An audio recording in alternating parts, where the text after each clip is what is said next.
What's going on, ladies and gentlemen? Thank you so much for tuning in. It's me, Mikey Pipes. Good morning. It is 8:45 here in the morning. Right now I am on Sunrise Highway, Route 27, in the, I guess you call it the hamlet of Baldwin. We just left our first appointment of the day, which was in Lawrence. We had a new client that wanted us to install the Watts leak defense system on a property he has there. So we hooked that up, gave him a price, got the approval through House Call Pro, sent the field assessment form to LDS Watts, and we're going to get that installed. But right now, Wednesday, by the way, March 27th, 2024, on our way to Freeport. Freeport is a village on the south shore of Nassau County on Long Island in the great state of New York.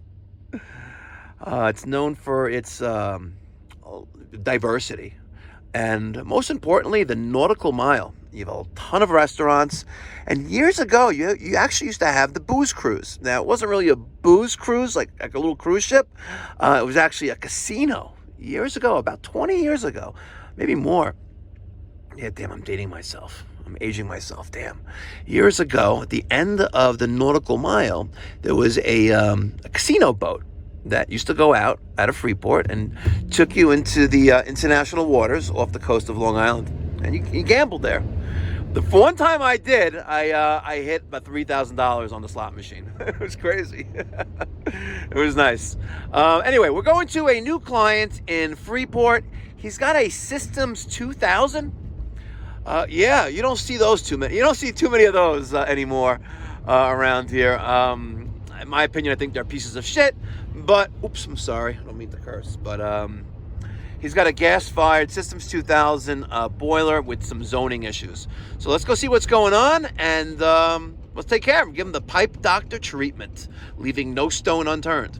By the way, if you're in the Long Island, New York metropolitan area, and you'd like to hire us for any plumbing, air conditioning, or heating needs, head on over to pipedoc.net. Click on the link to book online. It'll bring you to directly to our CRM, which is House Call Pro, and you can book an appointment directly with me.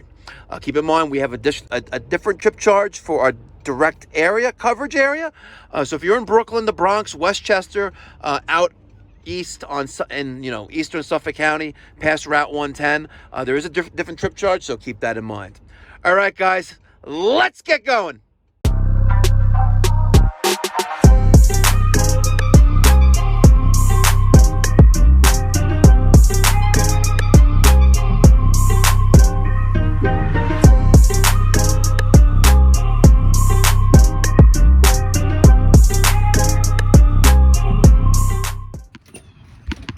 Good morning, sir. Come How on are you? I'm Mike. I've been watching all your videos. Oh, you have? Yeah. You know about the red carpet then? How you been, man? I'm doing good, thank God. Living another day. Yeah, look. You remind me of a couple of guys out in the service with, man. Oh, yeah? Yeah. What branch? Air Force. Oh, it's awesome. My son's in the Air Force, reserves. Oh, God bless him, man. Yeah, thank you for your service. Oh, thank you, Mike. In April, Good. and the water heater for the pool had went out. And Okay. then there was a problem with the water heater here. So my wife has a girlfriend that lives in Baldwin. Okay. And her husband, he's in the plumbing and all that. He was bragging about System 2000? yeah, that heats his pool and all that. So I Okay. ran out and bought one too. Okay. How'd that work out for you? No problems. Excellent. The people that installed it, they were great, but then they So started you're using the heat exchanger? Yeah. And you're heating, what temperature you keep the pool at?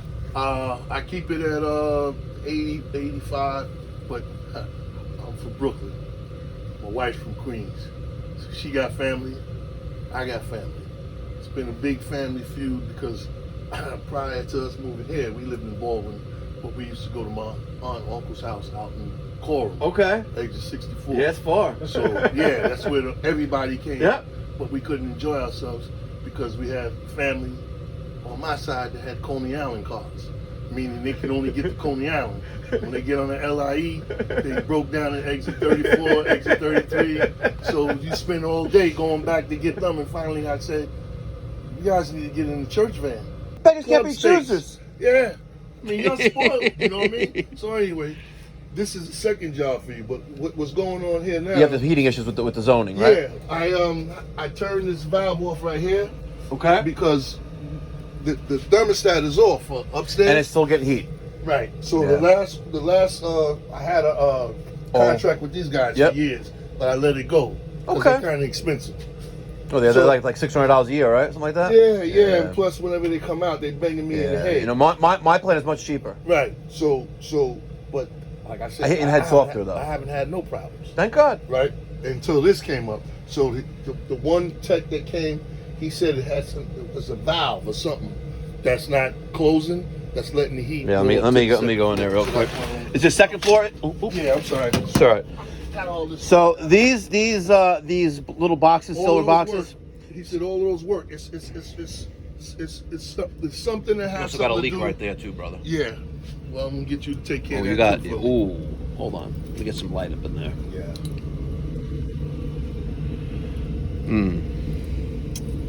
It's no good. Okay. And I was depressed when I was watching. So you have this valve off right now. Yeah, this is for the pool. That's for the pool, correct. Right. Okay. Right. This is your supply, and I'm gonna guess that this is probably your return for the pool because they're both going to this 1 inch right there.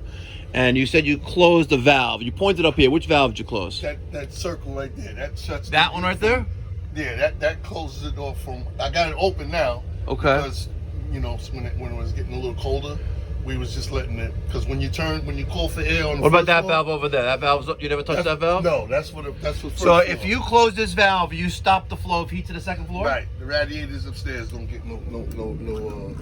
Now, is the water. thermostat on the second floor on or off right now? It's off. Oh, yeah? Yeah.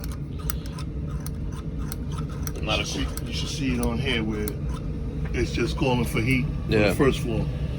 I turned that on so you can see what was going on. Yep. Okay, so we have no resistance on that first floor. We have very little resistance on the pool. If I were The to pool is off. have to manually push that open, you see? Mm-hmm. Okay. But you see this one, second floor? Yeah, that's totally. There's no resistance. Right. So these are similar to like the ones you normally see around here, the Honeywell zone valves, but these are by Schneider. Schneider. Not very common, but I believe these were part of the package with the System 2000, which was manufactured by Energy Kinetics, I think it's called. Right. So inside here, and I'll get the tools from the truck, this is your failure. Okay.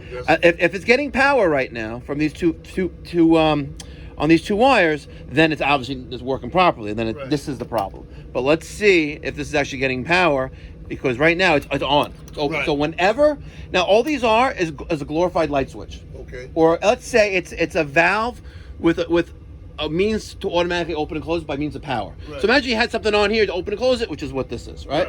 So if it has power, right, or if it's stuck in the open position, anytime any other zone is on, you're going to get heat to that zone. Okay.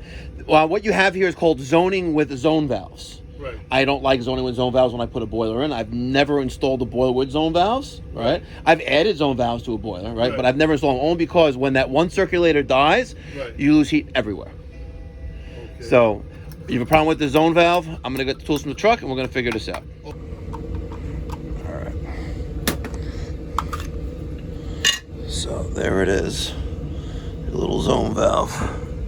And let's see, is there a power switch here? To turn it off? Yeah. Yeah.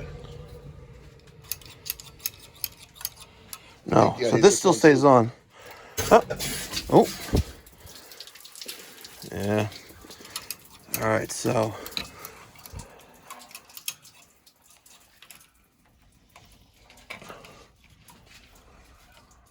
Let's see, it's stuck.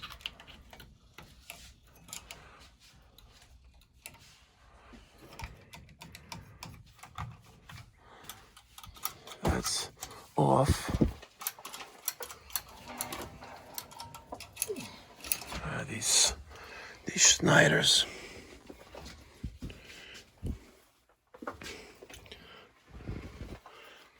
Three-quarter. Now, so that's our problem.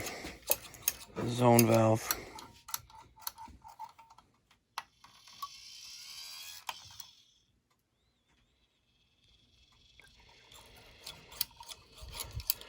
And this one's all the way open.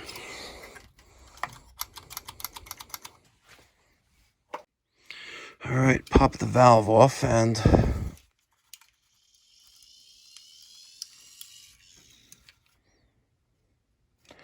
now she fully closed. I wonder if our zone valve body in itself is stuck. Let's see.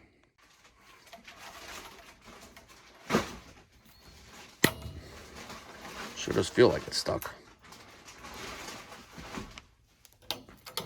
Yeah. Zone valve body's done. That's why. All right, so we have our multimeter on the two lines coming into the zone valve.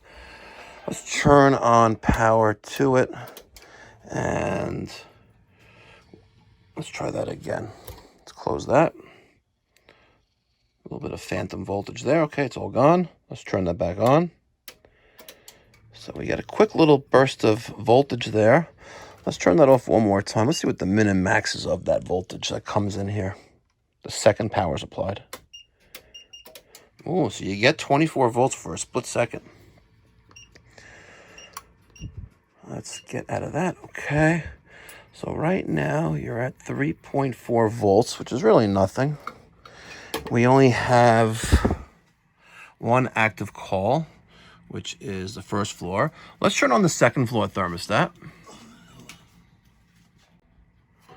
I turned the light off, so first floor is on. We're gonna put on, ooh, look at that. That may be a power stealing issue from the using a Nest, right? Uh-huh. Yeah. You may have a power stealing issue on the Nest thermostat. May have to put one of those resistors in there. Okay, so the second floor is on. Yeah. And let's put back on. Oh, they're both there. Yeah, both switches turned up. 3.4. Both sides. Yeah. Still on the switch on the right side. So first floor, second. No, I don't want the burner on. That's just the. That is just the boiler itself. That's the burner switch. Okay. So the first floor. First floor is not on. But let's see if it actually needs power there. They're both on. I mean, thermostat's on. Okay. So I have the multimeter on the first floor zone, which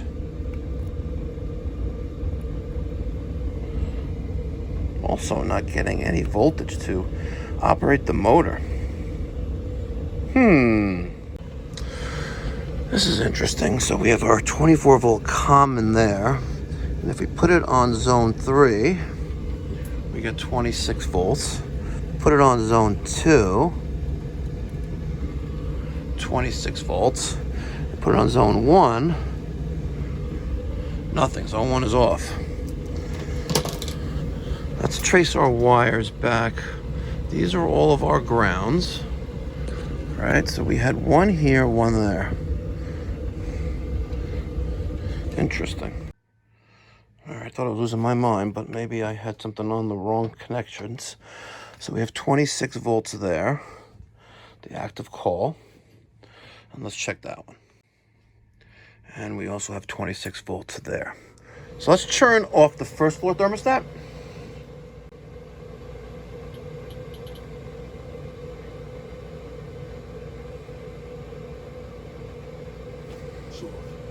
Yep, it's off. Perfect.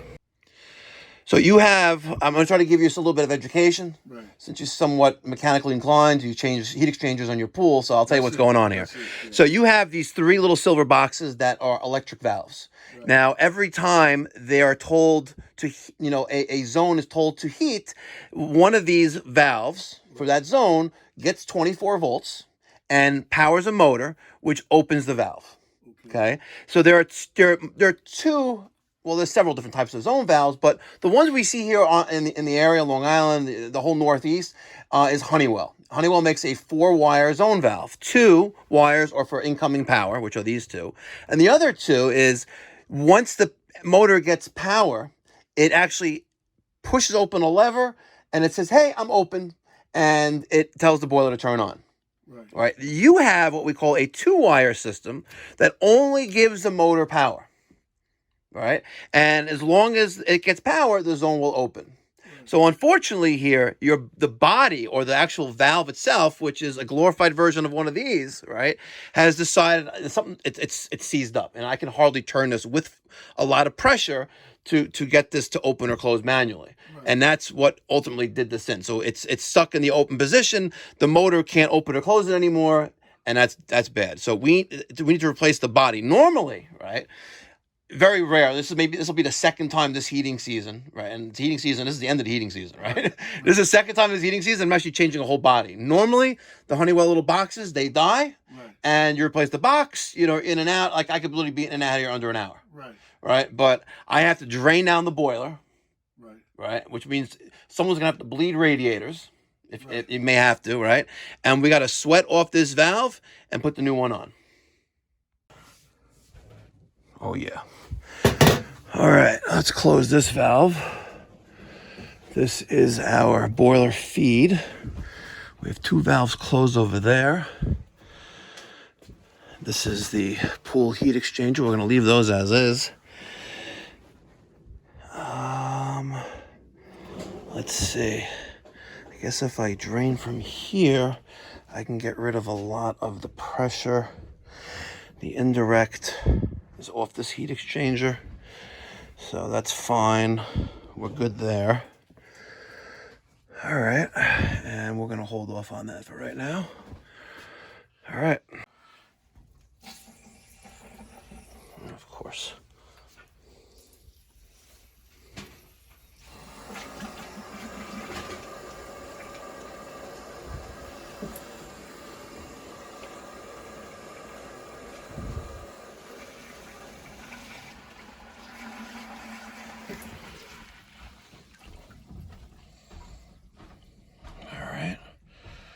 Pressure is disappearing. That's good. All right, while we're letting this drain down, I'm going to go to the truck and get my WD-40 because we are going to replace this now. And maybe we'll use the Croyle and crack that. It looks like it's 3/4. May have to put a 3/4 by 1/2 inch reducer coupling there to put on a 1/2 inch that I have in the truck. And I don't have stock 3/4. All right, I used my Sawzall and I made a cut on the top of the head. I wanted to get a little bit closer, but whatever. We're going to sweat off that little remaining piece of brass, and then we're going to sweat off the rest of the body, paying very close attention. Maybe I'll use some wet rag to not mess up that joint right here. This is a pre-manufactured manifold. Looks like also by Energy Kinetics System 2000. Looks like we're getting full with our bucket.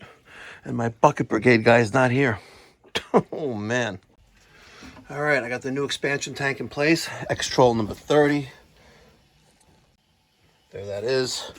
That 3/4 inch auto air vent is now a 1/2 inch. I put a 3/4 inch nipple there, 3/4 by 1/2 inch reducing coupling, and then the 1/2 inch Calefi automatic air valve. I opened up the boiler feed valve, nothing happened, so I touched the top of my pressure reducing valve for the manual fill. Why this is still sitting there, I don't know. And of course then I start to fill, and we'll have to keep an eye on that. This Apollo. Okay, and our relief valve is 30. Right there, boom. It is company policy to always check our relief valves and the equipment that we're working on. Yep, that one's good too. Perfect. Yep, 150, 210. Temperature and pressure relief valve. Okay, it looks like we are almost done filling. Let's add a little bit more here. And let's check for any leaks there. We're good. Let's use a rag and wipe off any flux that's on this joint. if we don't take off the flux with a damp rag, it's going to turn green like that right there, and it's not going to be cool. It's going to look like shit. So take a moment, wipe off your joints. I'm keeping an eye on the pressure because that's manually filling. Let's make sure that closes. Perfect. Good and good. All right, we got the new zone valve in place. The red wire, which is the end switch, there's two of them. Once there's 24 volts here, that little nipple right down there. You really don't see. Oh, there it is, the black little nipple right there. Once this valve has power, that little brass looking thing right there, that moves and pushes against. Let's see if I can show you real fast. See how it does that? Boom. Oh, look how easy and smooth that moved when it was brand new. Look at that. Let's try that again. See that? So when there's 24 volts to this motor, right, it pushes up that lever and pushes in the nipple, and it closes the end switch, or these two wires. So basically the switch will be on. We don't need that, but I left extra slack there in case it's needed in the future. I have my 24 volt wiring going to the motor right here.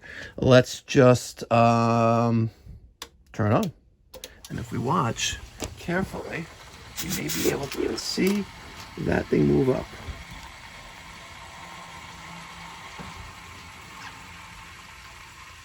The zones are not on right now. Let's wait and see. Actually, second floor is power. You told me to turn off the first floor before. Yeah. Second floor is power.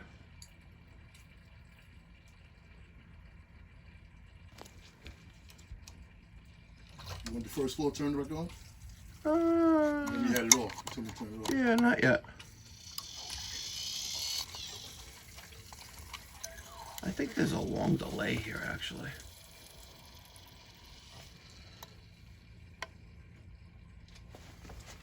Yeah, the second floor is on the hot water. So we can just turn this on. The first floor is completely turned off. The thermostat. Yeah, but the second floor should be on. Second floor is on, though, right? Yeah, second floor is on. Yeah, let's wait.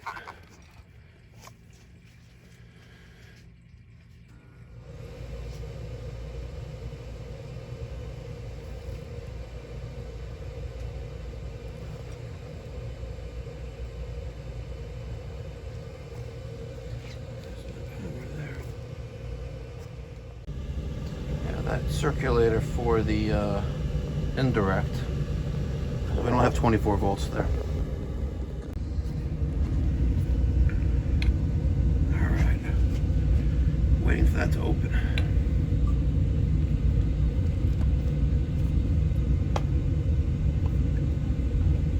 Unless it's still. Well, hot water demand is off.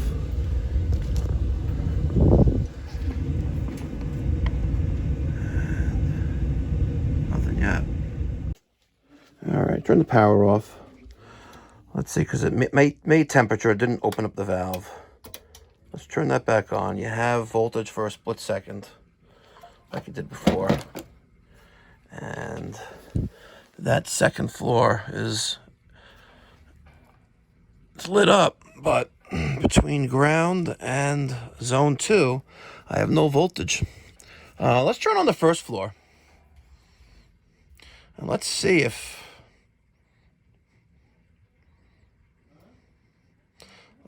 it energizes zone 1. I mean zone 2. If zone 3 is energized, because 1 is the pool heater, 2 is the first floor. Oh, I'm on the wrong. Oh, it's the second floor. I'm retarded. I'm retarded. So now we're on zone 3, and nothing, no power. That second floor valve should be getting power because T2 and T3 are both illuminated, but it's not setting at voltage. All right, I have my terminals, my leads from my voltmeter, multimeter on the ground and zone for space heating. Start over. I got my Fluke multimeter, one lead on common and the other lead on the zone for domestic water, and this circulator is now running and I have voltage there. Get off me. Get off. Okay.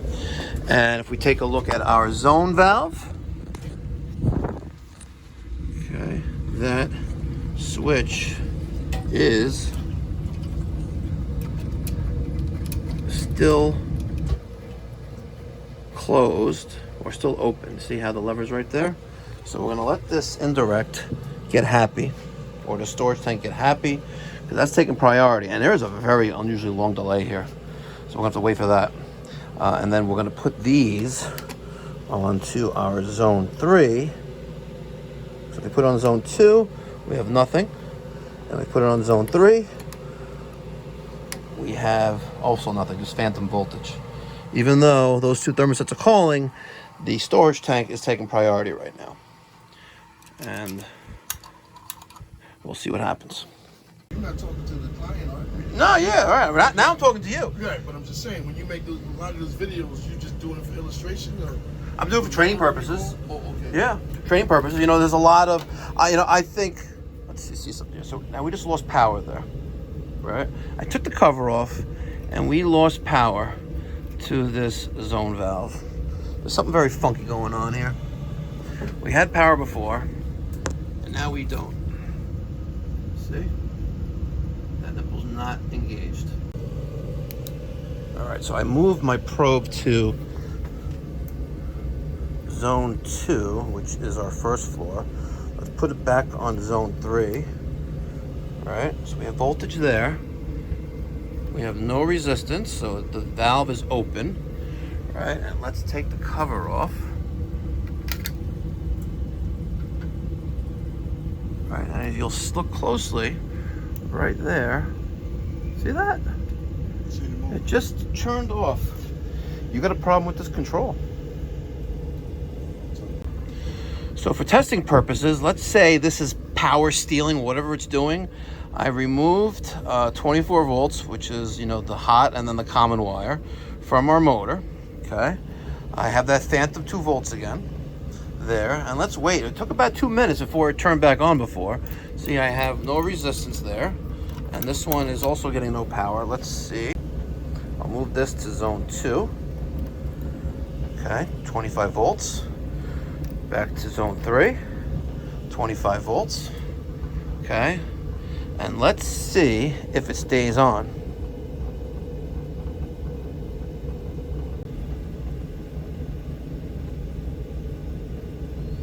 Still 25.8 volts.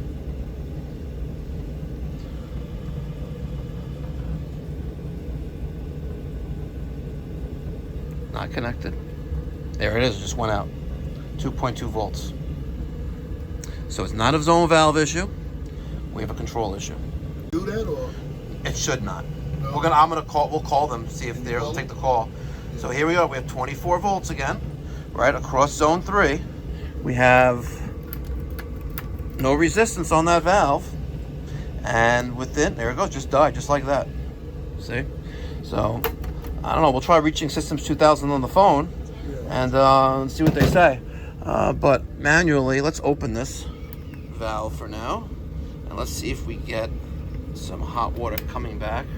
So, okay, it's open. Good. Here's that one there. It's warm.